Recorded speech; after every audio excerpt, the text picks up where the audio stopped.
2024 ലോക്സഭാ തെരഞ്ഞെടുപ്പിൽ CPIM കേരളത്തിൽ അതിദയനീയമായി പരാജയപ്പെട്ടു. കേരളത്തിലെ 20 ലോക്സഭാ സീറ്റിൽ 19 സീറ്റിലും LDF പരാജയപ്പെടുകയായിരുന്നു. ആ പരാജയത്തിൻ്റെ കാരണങ്ങൾ പഠിക്കാൻ വേണ്ടി CPIM നിരന്തരമായി യോഗങ്ങൾ ചേർന്നു. അവരുടെ സിസ്റ്റം അനുസരിച്ച് ഓരോ ബൂത്തിലെയും കണക്കെടുത്തുകൊണ്ടാണ് അവർ യോഗങ്ങൾ ചേർന്നത്. ആകത്തുക CPIM പഠിച്ചിട്ട് അവർ മനസ്സിലാക്കിയത് STPയുടെയും ജമാഅത്തെ ഇസ്ലാമിയുടെയും പിന്തുണയോടുകൂടി UDF വിജയിച്ചിരിക്കുന്നു എന്നാണ്. ഈ CPM ബൂത്ത് തലത്തിലും പഞ്ചായത്ത് തലത്തിലൊക്കെ കണക്കെടുക്കുമ്പോൾ അതിലൊക്കെ ചെറിയ കൃത്യതയൊക്കെ ഉണ്ടാകുമെന്ന് കേരളത്തിലെ പൊതുസമൂഹം വിശ്വസിച്ചിരുന്നു.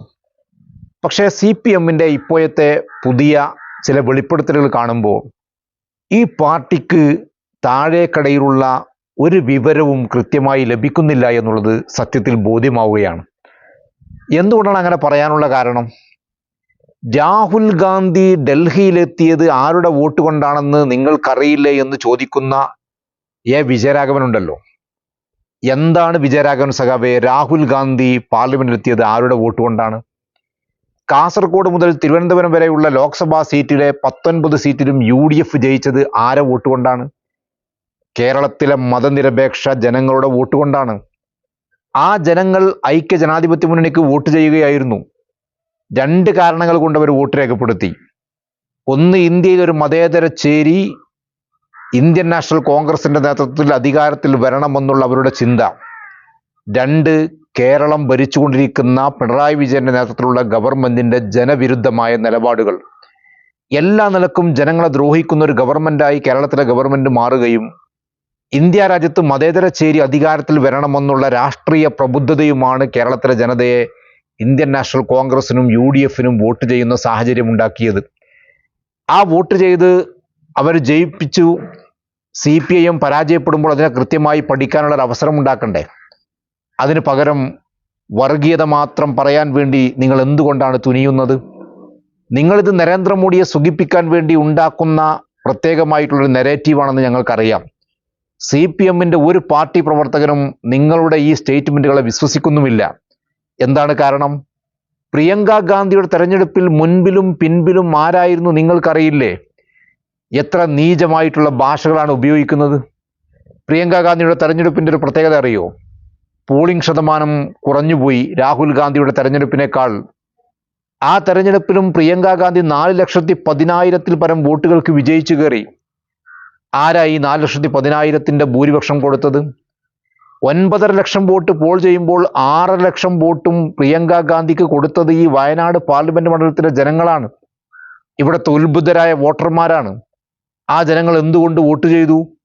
അവർക്ക് പ്രിയങ്ക ഗാന്ധിയോടും രാഹുൽ ഗാന്ധിയോടും ഒക്കെയുള്ള ഏറ്റവും നല്ല രാഷ്ട്രീയ പ്രാധാന്യവും അവരോടുള്ള സ്നേഹവുമാണ്. ഇവിടെ CPMന് ശക്തമായി വേരോട്ടമുള്ള വോട്ടുകളുള്ള ബൂത്തുകളുണ്ടല്ലോ. അരീക്കോട് പഞ്ചായത്തിൽ MV ഗോവിന്ദൻ മാസ്റ്ററും വിജയരാഘവനും പ്രത്യേകമായി പഠനം നടത്തി എവിടുന്നാണ് വോട്ട് എന്നൊന്നും ചോദിക്കേണ്ട ആവശ്യമൊന്നുമില്ല, കൃത്യമായി പറഞ്ഞു തരാം. അരീക്കോട് പഞ്ചായത്തിൽ CPMന് ഏറ്റവും കൂടുതൽ വോട്ട് ബാങ്കുള്ള പാർട്ടി പ്രവർത്തകന്മാരുള്ള ബൂത്തുണ്ട്. ആ ബൂത്തിൽ പോലും പ്രിയങ്ക ഗാന്ധി ഭൂരിപക്ഷം നേടുകയാണ്. ആ ബൂത്തിൽ STPക്കാരനോ ജമാഅത്തെ ഇസ്ലാമിക്കാരനോ ഒന്നുമില്ല. അവിടെ CPMൻ്റെ കേഡർ വോട്ടർമാരാണ് മഹാഭൂരിപക്ഷവും. ആ ഭൂരിപക്ഷമുള്ള ബൂത്തിൽ പോലും എങ്ങനെയാണ് പ്രിയങ്ക ഗാന്ധി നല്ല വോട്ടിന് ഭൂരിപക്ഷത്തിലേക്ക് വരുന്നത്? അവിടെ വോട്ട് ചെയ്തത് CPMൻ്റെ പ്രവർത്തകന്മാരാണ്. അവരെന്തുകൊണ്ടാണ് സ്വന്തം പാർട്ടിക്കും മുന്നണിക്കും വോട്ട് ചെയ്യാതെ പ്രിയങ്ക ഗാന്ധിക്ക് വോട്ട് ചെയ്തത്? അവർക്ക് ഇന്ത്യയിലെ രാഷ്ട്രീയത്തെക്കുറിച്ചൊരു കൃത്യമായ ധാരണയുണ്ട്. പിണറായി വിജയന്റെ ഈ ഭരണത്തിന് വിരുദ്ധമായ നിലപാട് അവരുടെ മനസ്സിനകത്തുണ്ട്. അതുകൊണ്ട് ലോക്സഭാ തെരഞ്ഞെടുപ്പ് തോൽവിക്ക് ശേഷം ഇവിടുത്തെ വർഗീയപരമായി പ്രസംഗം നടത്തുകയും മുസ്ലിം ന്യൂനപക്ഷ വർഗീയതയാണ് രാഹുൽ ഗാന്ധിയെയും പ്രിയങ്ക ഗാന്ധിയെയും ഒക്കെ ജയിപ്പിച്ചത് എന്നൊക്കെ പറയുമ്പോൾ ഈ നാട്ടിലെ സാധാരണ വോട്ടർമാരെ, മതേതര വിശ്വാസികളെ നിങ്ങൾ കൊഞ്ഞനം കുത്തരുത് എന്നാണ് CPMൻ്റെ നേതാക്കന്മാരോട് ഇവിടുത്തെ പൊതുസമൂഹത്തോട് പറയാനുള്ളത്. തെരഞ്ഞെടുപ്പിൽ തോറ്റാൽ തോൽവി അംഗീകരിക്കണം. തെരഞ്ഞെടുപ്പിൽ ജയിച്ചാൽ അതിൻ്റെ കാര്യങ്ങളും പറയണം. അതല്ലാതെ തോൽക്കുമ്പോൾ എന്തെങ്കിലും കാരണം കണ്ടെത്തി വോട്ട് ചെയ്ത മുഴുവൻ ആളുകളെയും അധിക്ഷേപിക്കുകയും ഞങ്ങൾക്ക് വോട്ട് ചെയ്യാത്തവർ മുഴുവനും വർഗീയവാദികളാണെന്ന് പറയുന്ന CPMൻ്റെ ഈ രാഷ്ട്രീയ വല്ലാത്ത അവസ്ഥയെ നിങ്ങൾ ഉപേക്ഷിക്കണം.